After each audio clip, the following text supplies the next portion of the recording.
Hey, looks like I'm live. So I'm posting this on YouTube, but recording it live at the same time. My goal in this is to just give some information to those of you I didn't get to see before the start of school. And then if anybody wants to hear it again, of course, you're watching this as well. So I'm talking about impact cycle coaching. So this is the new model that all of the coaches instructional are following in the district. And it's one of those things that is so simple and practical. You're like, why didn't I think of that? There are three basic tenets in this model. The first one is to set a goal. And so that's the identify stage. In there, you're setting the coach and the teacher.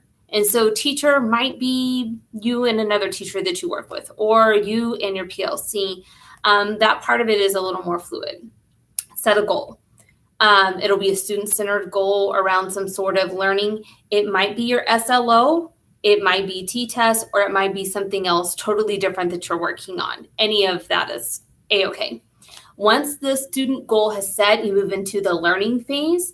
So after the goal is set, the coach and the teacher sit together and they determine, okay, how can we get at that goal? What are some instructional practices?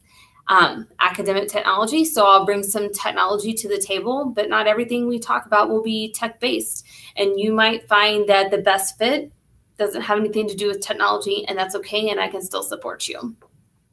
After that kind of identification of however we're going to tackle that happens, there might be some learning on your part, so I can provide whatever support you need to integrate that practice into your classroom. That might be me model teaching something for you, and you just want to watch and observe. Maybe you want to co-teach where you're going to drive the lesson, but you just want an extra pair of hands in the room to make sure it goes smoothly. Maybe you want to use your teacher iPad to record yourself and watch it later. Lots of ways to get at that. So once you have implemented, and implemented might be one time, it might be over the course of several weeks. We're going to come to the improved stage, which is really just debriefing. And so that is us sitting together and really kind of hashing out, how did that integration piece go? Did you hit the goal? Maybe, maybe not, and that's okay.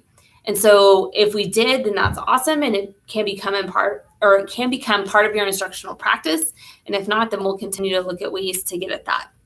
So you might be thinking, okay, how long and how much time is invested in the impact cycle coaching? That's going to vary by everybody depending on what your goal is.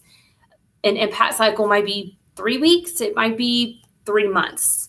The goal is to provide you layered support so that whatever change in instructional practice you're making can be sustainable over time. So we can still have conversations about tools and apps and things that you see at conferences. You can still ask me just-in-time type questions. Hey, that update to Google Classroom or Google Forms, can we dive a little deeper on that? Absolutely. But a majority of my time this year will be focused on the impact cycle model and providing instructional support that's really targeted so that whatever changes become part of your instructional practice and it's sustainable.